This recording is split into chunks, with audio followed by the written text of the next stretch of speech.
Hello बच्चों, स्वागत है आप सबका मायू अकेडमी में। मैं आज आपको पीआर यादव के एमसीक्यू सॉल्व करवाऊंगी। जैसा कि मैंने प्रीवियस क्लासेस में भी करवाए हैं आपको, पिछले 2 क्लासेस एमसीक्यू सीरीज के निकल गए हैं। ये थर्ड क्लास है सेल क्या, तो आप प्रीवियस क्लासेस जरूर से देख लीजिएगा, वो आप लोगों के लिए बहुत ज्यादा हेल्पफुल रहेंगी।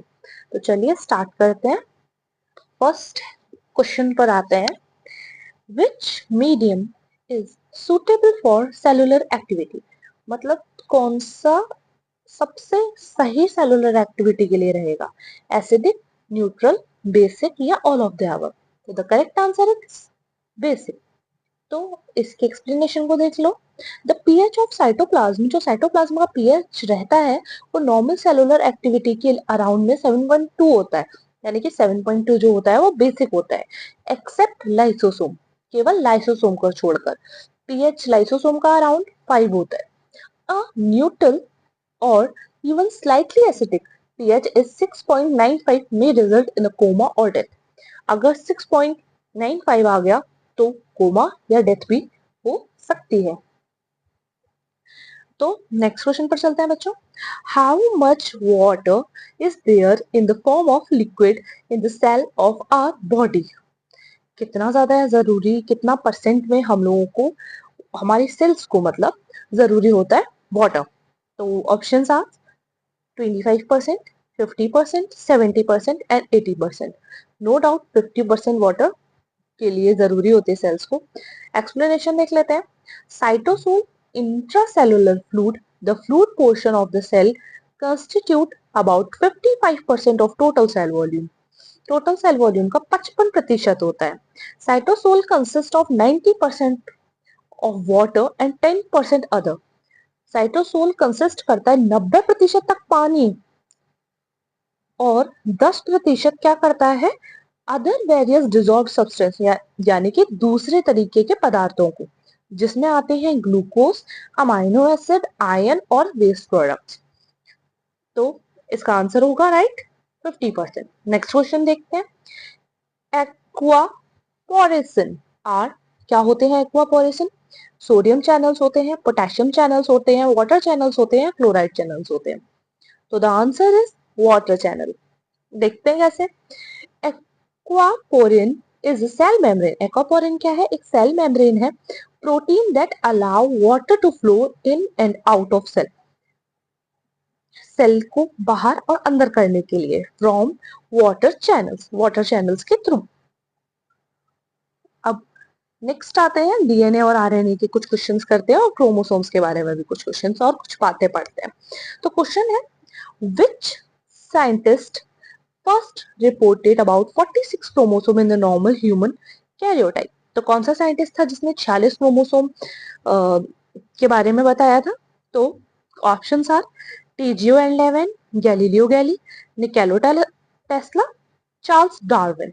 तो the answer is Tjio and Levan. तो जेएस टेजियो एंड A11 इनका पूरा नाम था। इनने first time report the human diploid chromosome, पहली बार ये बताया था कि ह्यूमन मतलब इंसानों के अंदर डिप्लॉयड क्रोमोसोम्स होते हैं, यानी कि दो भाजीय गुणसूत्र होते हैं, जो कि नंबर में 46 होते हैं। और ये खोज कहाँ करी थी? यूनिवर्सिटी ऑफ लॉन्ड सुडान के अंदर करी थी, इन दिसंबर। कब करी थी? दिसंबर 1955 के अंदर। The finding was published in, और पब्लिश कब कराया गया था इस बात को? 1956 में, यानी कि 1956 के अंदर। तो the answer is T Jio and लेवान। और कहाँ करी थी? ये इंपॉर्टेंट है, स्वीडन में। नेक्स्ट क्वेश्चन देखते हैं।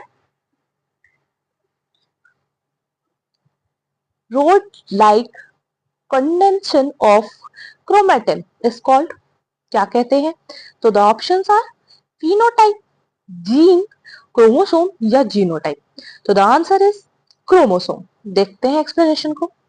ड्यूरिंग सेल डिवीजन के दौरान chromatin is considered into the thick cord like structure, एक मोटी कॉर्ड की तरह दिखने वाली संरचना होती है, उसको हम लोग क्रोमोसोम बोलते हैं।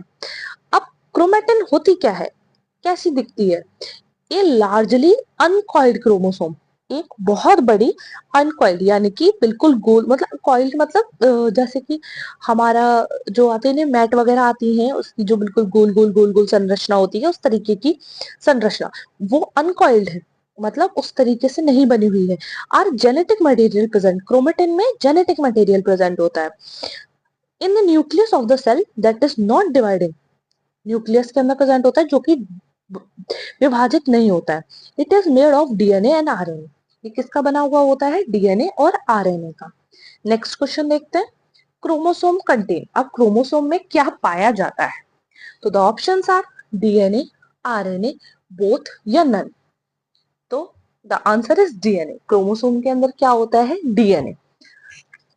तो एक्सप्लेनेशन देखते हैं, chromosome is nucleus of eukaryotic cell are liner long strand of DNA and some associated protein that carries genetic information from one generation to another.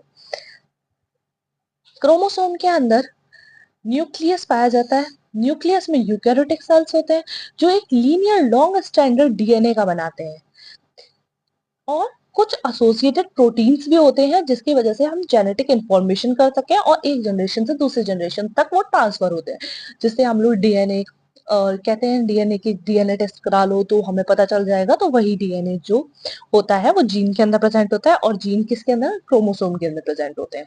तो the next question is the genetic material deoxyribo nucleic acid, DNA is considered in chromatin, nucleoli, chromosome या nucleus. तो the answer is nucleus. Next question देखते हैं, which of the following is a long continuous strand of DNA that carries genetic information, ribosome, chromosome, nucleus और mitochondria. तो the answer is chromosome. Next question देखते हैं, a normal human cell has chromosome, एक सामान्य human में कितनी sales consider करते हैं क्रोमोसोम, तो 46 क्रोमोसोम होते हैं, जैसा कि हमने थोड़ी देर पहले भी पढ़ा था। नेक्स्ट क्वेश्चन की बात करते हैं, which among the following is the smallest human chromosome, सबसे छोटा क्रोमोसोम कौन सा होता है, तो 21 नंबर का क्रोमोसोम सबसे छोटा होता है। तो एक्सप्लेनेशन देख लेते हैं एक बार, chromosome first is the largest, पहला क्रोमोसोम सबसे बड़ा होता है, कंटेन 2968 जीन्स, 2968 जीन उसमें प्रेजेंट होते हैं, और 21वां क्रोमोसोम जो होता है वो सबसे छोटा होता है, जो कि ऑटोसोमल क्रोमोसोम होता है, जिसमें सिर्फ और सिर्फ 300 जीन प्रेजेंट होते हैं। अब Y sex chromosome much smaller, contain only 231 gene, और वाई सिक्स क्रोमोसोम के अंदर केवल 231 जीन प्रेजेंट होते हैं।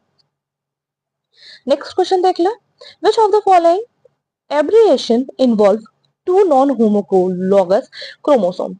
Options are inversion, deletion, duplication or translocation. तो the answer is duplication. तो देखते हैं आगे, translocation is a genome abnormality in which a chromosome break and either the whole or a portion of it reattaches to different chromosome called the reciprocal translocation, or to another portion of same chromosome called shift. तो the answer is translocation. Next question देख लेते हैं, human cell contain how many genes, कितने genes contain करता है human cell, 1000, 10,000, 1 lakh या 10 लाख, तो 1 lakh contain करता है। The answer is C. आज के लिए बच्चों बस इतना ही, बाकी के एमसीक्यूज के लिए आप हमारे चैनल, आप हमारे अकेडमी मायू अकेडमी को सब्सक्राइब करिए, लाइक कीजिए, अगर पसंद आया हो तो एक कमेंट जरूर कीजिए, और हमारे टेलीग्राम चैनल का लिंक डिस्क्रिप्शन बॉक्स में है। टेलीग्राम चैनल को ज्वाइन करने पर आपको मिलेंगी फ्री पीडीएफ और स्टडी मटेरियल्स। तो जुड़ना ना भूलें, लाइक शेयर सब्सक्राइब कीजिए। Thank you.